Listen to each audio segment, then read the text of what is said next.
Hello everyone and welcome. Sorry to disappoint if you're expecting anybody else, but I hope I'm happy that you've joined us. This is a resumption of the briefings that we've been having from this office. So I'll start off by the obvious with the PM Abiy Ahmed's being at the front. It has been 1 week since Prime Minister Abiy Ahmed, who's also Commander-in-Chief of the Armed Forces, has headed to the front lines to lead the troops. This move by the Prime Minister has been grossly misrepresented by some in the West that continue to grapple with the context that is unfolding in Ethiopia. To begin with, the decision to lead the troops from the front is not an escalation. Rather, it's a constitutional responsibility to preserve and ensure state cohesion, which the Prime Minister is tasked with. We have seen over the past months that the terrorist organization has been escalating and expanding the conflict into 2 other regions. Moreover, their members, based in the US, have openly declared efforts to overthrow a democratically elected government by force.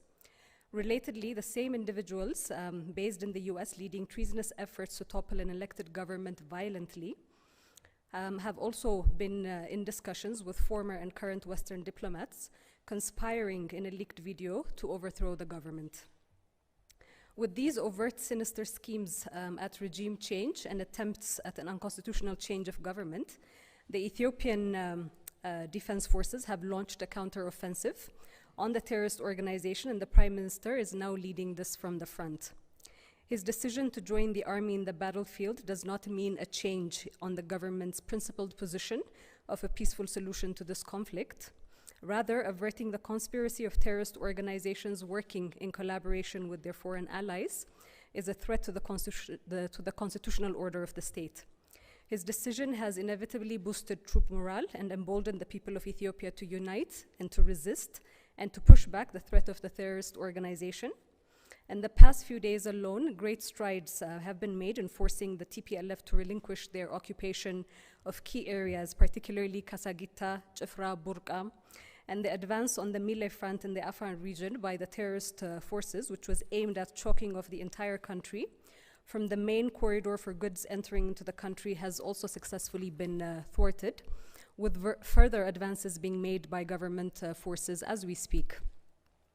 The Prime Minister has also made a call today, if you note, this call is being made to TPLF fighters to surrender peacefully and end the needless loss of a generation of Tigrayan youth, which are being driven into the forefront by the TPLF. This call is also an extension of the several similar calls that have been made by the federal government early in the conflict, if you recall, and is aimed at halting further bloodshed. To the second point that I'd like to share with you today is in terms of the state of emergency gains. It has been about 3 weeks since the enactment of the nationwide state of emergency. As has been shared several times, the state of emergency has been put in place as a preventive measure for sinister actions planned by the terrorist organization in Addis Ababa as well as other parts of the country. The proclamation has been enacted to avert the threat against the national existence and sovereignty, considering the scale of the killings, the looting, and other cruel and humane attacks that have been perpetrated by the terrorist organization as well as its affiliates in predominantly the northern part of the country as well as other pockets. So the state of emergency thus far has been highly effective in foiling the plan of the terrorist groups who have tentacles embedded within civilian populations and are working with foreign powers to weaken and destroy Ethiopia. Just to give you an example of how effective the state of emergency has been, so far through searches undertaken, small arms and light weapons, combat communication equipment, uniforms stolen from the armed forces and federal forces, and federal police, fake ID cards, foreign passports, counterfeit currency, foreign and local currency beyond legal limits have been seized in these searches by the security apparatus.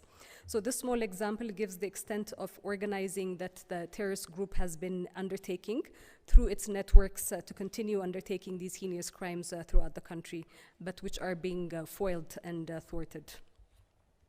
Moving to the third point in terms of sharing with you the humanitarian response update in the northern part of the country, just to share with you some recent data that has been received from the National Disaster Risk Management Commission. In the Amhara region, as per the Regional Emergency Coordination Committee report, The escalation of the conflict by the TPLF into the Amhara region has displaced more than 1.1 million people in the region. The IDPs are mainly from Wagamra, North Gondar, South Gondar, Central Gondar, North Wallo, South Wallo, North Showa zones of the region, and Walqait Zagade. Currently, at the Amhara regional level, more than 5.6 million people have been affected by the conflict, and emergency food assistance by the government, partners, local community, as well as private sector actors is being facilitated.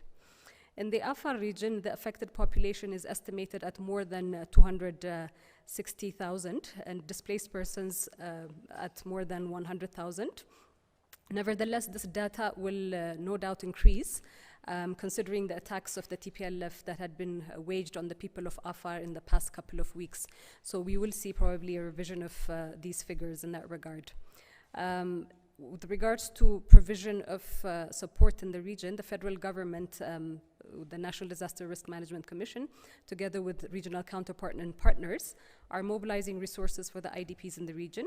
As of October 21, 2021, and the government of Ethiopian partners have distributed over 36,000 quintals of food for more than 235,000 displaced people. The food consists of wheat, rice, pulse, oil, and wheat. And Regional Health Bureau is deploying mobile health teams in conflict-affected waradas and IDP sites. Specifically to humanitarian assistance within the Tigray region, since November 23, the United Nations UN Humanitarian Air Service flights to Mekelle have resumed. Humanitarian partners were able to rotate their staff in and out of Tigray and transfer operational cash to the region. Since then, 2 rounds of flights have been conducted. Through UNHAS flights, 19 partners transported an estimated Ethiopian birr 40 million to Mekelle for the administration and program budgetary expenditures. 353 trucks with humanitarian supplies are currently headed to the Tigray regional state from Samara through Abala Road, carrying more than 9,600 metric tons of food and 1,680 metric tons of non-food items. And a total of 116 trucks have already reached Mekelle town over the past few days. From July to October alone, the National Disaster Risk Management Commission has facilitated humanitarian cargo movement through Samara to Abala corridor. In total, up to 1,114 trucks have been deployed to the Tigray regional state to deploy humanitarian cargo from Samara to Mekelle through the Abala corridor, and only 322 trucks have been returned. So those trucks are still unaccounted for, but we know where we're seeing those trucks popping up. On current peace and security situation in the country, there is no doubt that Ethiopia is engaged in conflict with a belligerent terrorist organization that is employing a playbook terrorist tactics. While there are conflict pockets, it is also erroneous to portray the entire country as being engulfed in an all-out civil war. The Ethiopian government repeats that fear and panic mongering about the situation in Addis Ababa and the country is irresponsible and unnecessary. It is extremely disappointing that some key partners have been taking the lead here and also encouraging and mobilizing other partners to further intensify this rhetoric of doom. Creating an atmosphere of fear and insecurity for political purposes is squarely to be rejected. The government of Ethiopia has achieved decisive military victory over the terrorist group and regained control of areas, as has been witnessed over the past few days. Measures against the terrorist group will continue until TPLF no longer becomes a threat to the peace and security of the country. On commitment to accountability that has been taken by the federal government, it is to be recalled that last month, upon the joint investigation report issued by the Ethiopian Human Rights Commission and the United Nations High Commission for Human Rights, the Prime Minister had committed to following up on the recommendations that were given in that report. And at that point had been announced that a joint ministerial task force would be set up for this purpose. In that regard, the interministerial task force to oversee redress accountability measures in response to human rights violations committed in the context of the conflict in the northern part of Ethiopia has officially started its work yesterday by adopting a comprehensive strategy and action plan for the implementation of the recommendations that had been provided within the joint investigation. So this strategy and action plan will cover all serious violations that have been committed in the context of the conflict. Mind you that the report is limited to the extent that it investigated only atrocities that had been committed prior to the unilateral humanitarian ceasefire being enacted. However, this strategy and action plan will also include those that have occurred in Afar and Amhara regional states after the ceasefire was declared by the federal government. To carry out its work, the task force has established 4 committees that will focus on investigation and prosecution. Second one to focus on refugees and internally displaced persons affairs. A third one looking into sexual and gender-based violence. And the last one on resource mobilization. The task force has directed the Committee on Investigations and Prosecutions to begin operationalizing a specialized joint civil-military investigation and prosecutorial unit with the requisite operational autonomy to ensure accountability through a transparent and robust legal process. Another part of today's briefing that I want to share in a little bit broader conversation is the disinformation campaign that continues being waged against Ethiopia by TPLF and also distributed by TPLF sympathizers. Firstly, there continues to be a purposeful disregard that the nation was pushed into this conflict by TPLF. This is an organization that has been the common denominator in 3 wars within the country over the past 30 years. It is designated a terrorist organization by the Ethiopian parliament. The US Homeland Security have previously indicated that TPLF qualifies as a Tier 3 terrorist organization. It has made alliances with other terrorist organizations operating in the country, and yet a democratically elected government is equated with a terrorist organization just because this particular clique may have best friends in hegemonic circles within the West. Secondly, I would like to highlight the distorted views being drawn from statements and news developed in the Amharic language. Many Western media are complicit in this, particularly in exaggerating issues based on erroneous translations. The recent erroneous reporting being made that media have been clamped down by the state of emergency from reporting on the conflict. This is purposeful disinformation. The state of emergency prohibits unauthorized entities from announcing battlefield or battlefront activities which have not been verified through the appropriate security sector channels. Thirdly, the purposeful crafting of the situation as genocide and as ethnic cleansing has been shaped over the past year to gain international sympathy for regime change efforts. To bring facts to the fore, the TPLF attacked Ethiopia's Northern Command, as we all recall, November 3rd, leading to November 4th.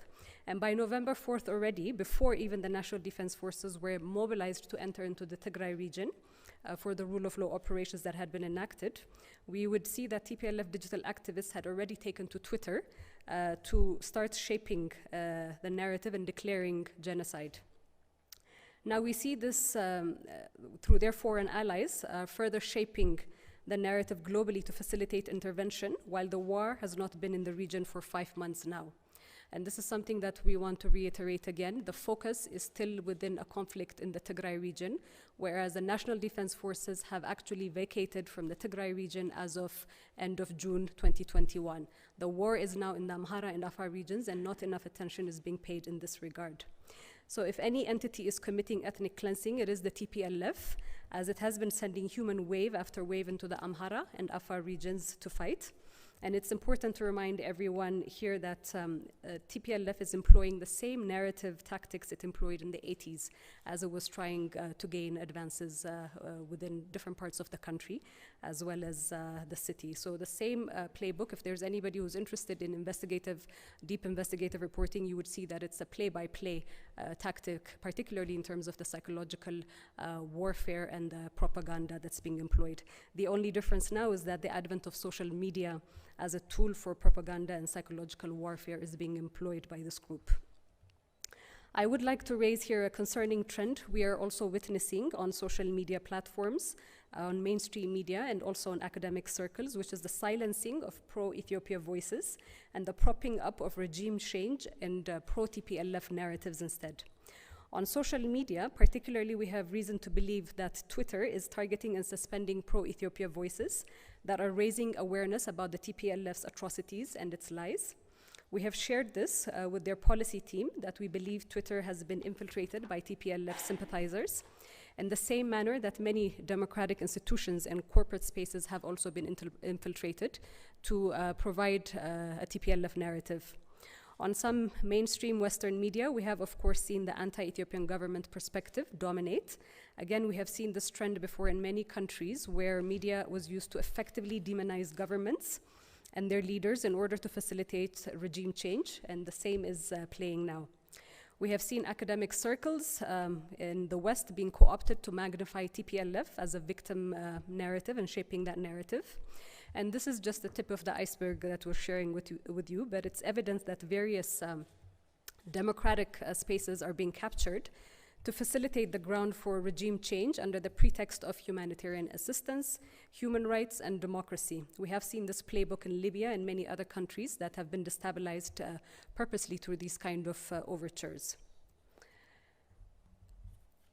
A message to share for some members of the international community. There is no substitute for working with the sovereign elected government of Ethiopia.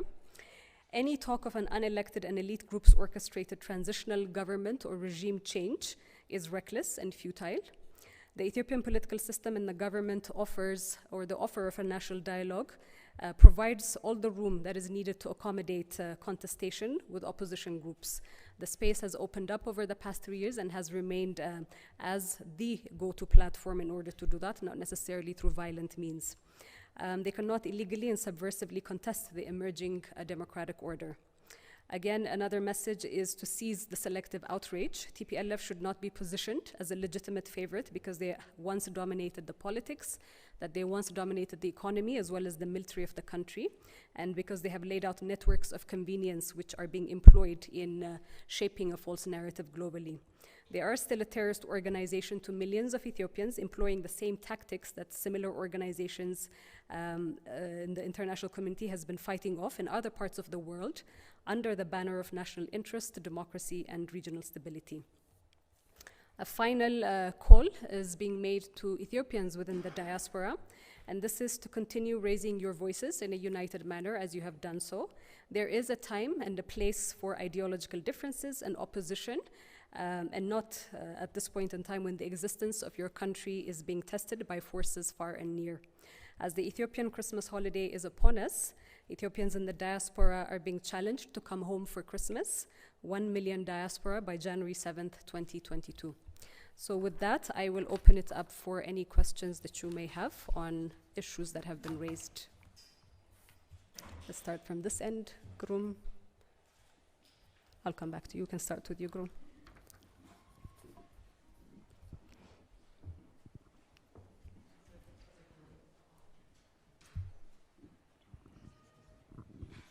Thank you so much, Belene. Groom, CGTN. My question is on the humanitarian effort first. You've said that trucks are entering the Tigray regional state, but what about in the Amhara and Afar regional states? Because you've said that millions of people are in jeopardy now, in need of perhaps everyday food support for them to survive, and many others are also still falling into that kind of category. What needs to be done also from the international community to support the government in its effort of addressing the humanitarian situation in the other regional states, including Tigray as well? The other question is, war is continuing, as you've said. The government is not going to stop offensive until TPLF ceases to be a threat for the country, as per your statement. But is there any final slight chance for a peaceful resolution as per the pitch of the African Union? Thank you. Thank you, Gru. Pertaining to your first question, I had highlighted a little bit some of the data that had been received from the National Disaster Risk Management Commission on updates with regards to humanitarian assistance for internally displaced people from the Amhara region, as well as those that are in need. And indeed, As I was elaborating earlier on, there is a misconception, still a misconception that exists that active combat is happening, or an active combat is happening within the Tigray region, which is not the case. The National Defense Forces have been outside of the Tigray region for the past 5 months. So a lot of the fighting is happening on the territory of the Amhara and Afar regions. A lot of lives have been lost within the Amhara and Afar regions. A lot of property has been looted, livelihoods that have been damaged as well, and has created a very strong insecurity within the region of Amhara and Afar regions. But there's not enough attention that is being paid from the international community. We are seeing particularly, an overabundant rhetoric coming back again and again, that assistance is only needed within the Tigray region, which is not the case. As I was just mentioning to you, about 5.6 million people within the Amhara region are affected as a result, as a direct result of TPLF's belligerence as well. So there are partners that are supporting within the Amhara region, but this needs to be really scaled up.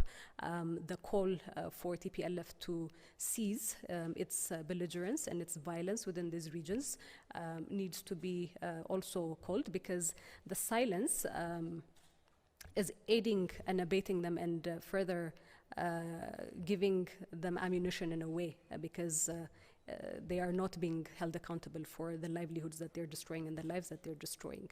So that call is to ensure that there's enough focus on the need for humanitarian assistance within the Afar and Amhara regions as well. On your second question on the potential for peace, again, I reiterate that the federal government and the Prime Minister, the administration that he's been leading, the pathway to peace has always been there. The pathway to peace has been there from the beginning, as TPLF were drumming the war narrative before the altercation. The pathway to peace was there once it had been started. The pathway to peace was there when the humanitarian ceasefire was enacted. Several calls even before that for TPLF to surrender, for TPLF fighters to be given amnesty, and that the focus of the rule of law operations was only on seizing and apprehending the higher echelons of the TPLF and providing or giving amnesty for the rest of the fighters. The same call has been made today, but those calls are falling on deaf ears, and we hope that particularly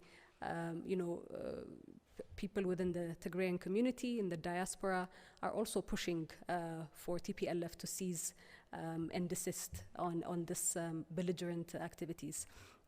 But pertaining to particularly what you're saying with President Obasanjo's or former President Obasanjo's efforts, Ethiopia in principle still supports that process.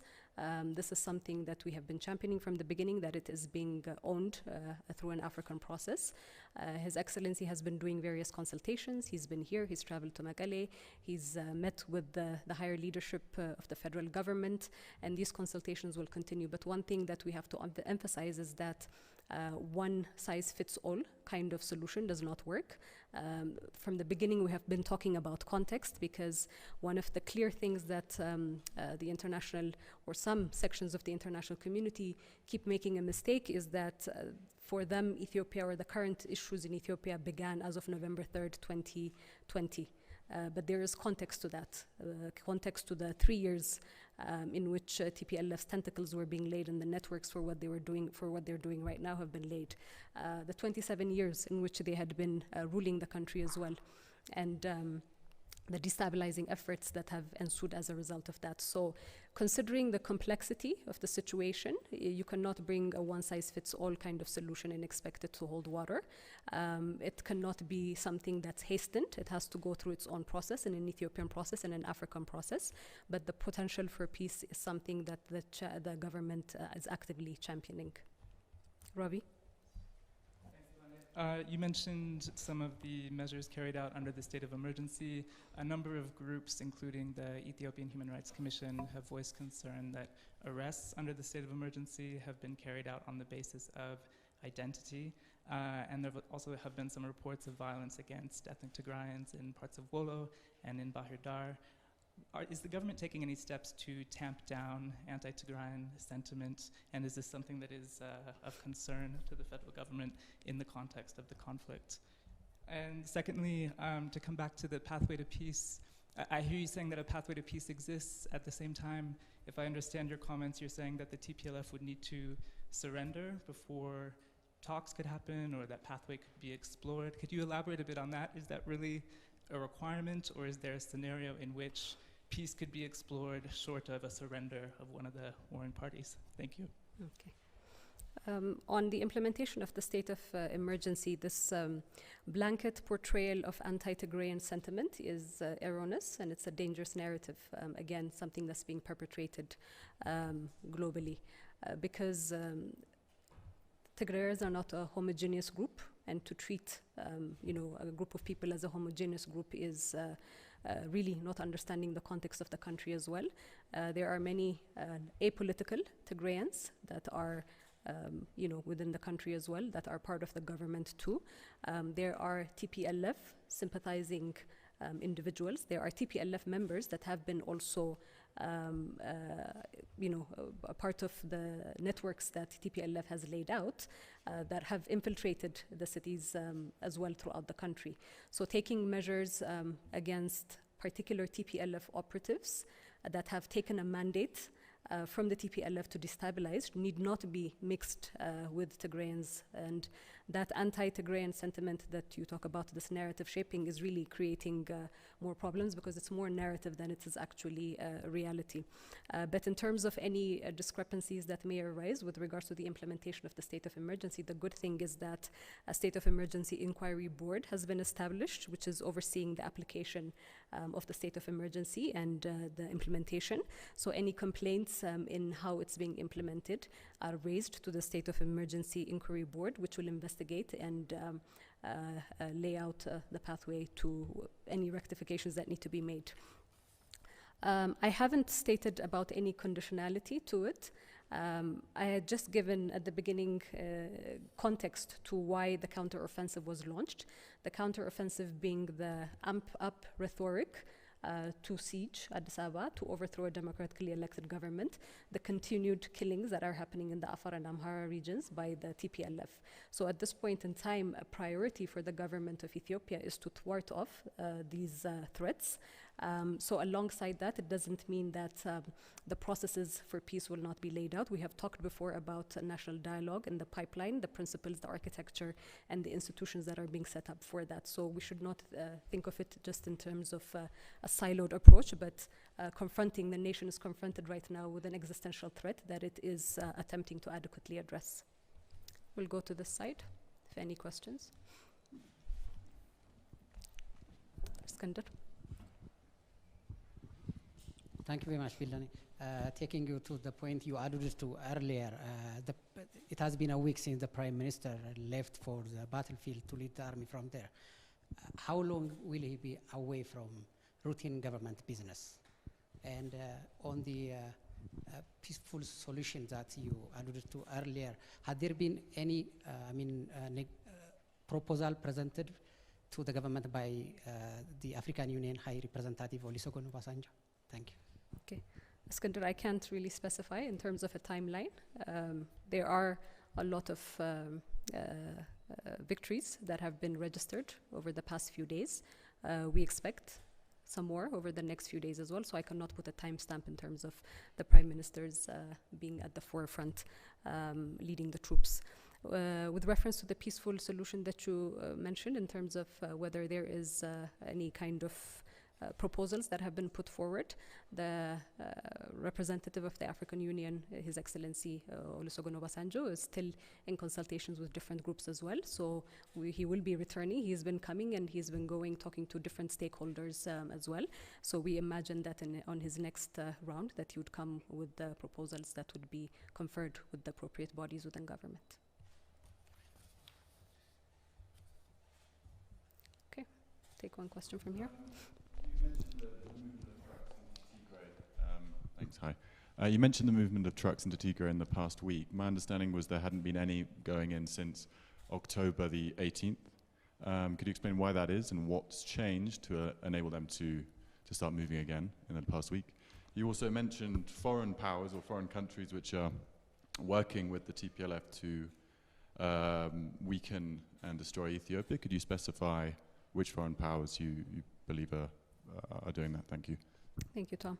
The first question that you were talking about with the effect of humanitarian trucks not going in, it has been shared before as well. The belligerence of the TPLF, particularly on the corridor leading through to Afar and to the Tigray region, has been, I mean, you've noted over the past few weeks the attempts that the TPLF have been trying to make, or the advances they've been trying to make to choke off the corridor from the Afar region coming into the other parts of the country. So for the same reasons, there has been that skirmish, but now that the federal forces have been advancing and been clearing that area as well, it has opened up, and I think even USAID has attested to the fact that some of these trucks have started moving into there.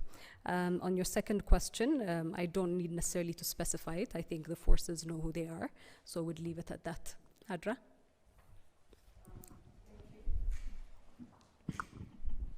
Thank you. So the areas, especially in Afar, that you mentioned have been taken, liberated by ENDF. What is the plan in place to return IDPs to their homes, like people who moved from Chifra or Kasagita or the other areas? If there is any plan in place to bring them back. The other one is, we have seen on different, I think, local stations on the treatment of fighters who were injured in action.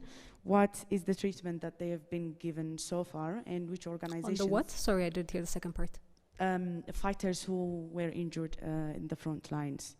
How is the treatment that they're being given, and what they're being provided with, and if there are any organizations that are helping and assisting in this area in addition to the humanitarian support that they've been giving. Thank you, Hadra. On your first question, I mean, this is still an active operation in so many of these areas. So while the priority at this point is thwarting off and pushing back the TPLF, the other work in terms of reinstituting or placing people back into their original locales is something that would be worked in the pipeline. I don't have any further details to give you other than that at this point in time. With reference to injured, who's taking care of them, primarily the government of Ethiopia, primarily the Ethiopian people. If you've seen over the past weeks, over the past months, there is a strong drive rooted in the culture of Ethiopia to support each other. So you have communities, you have private sector, you have the government sector all coming together to respond to the needs of displaced people as well as persons that are also injured during combat. So I think I'll close it off at that, and we'll come back at another time with more updates. Thank you.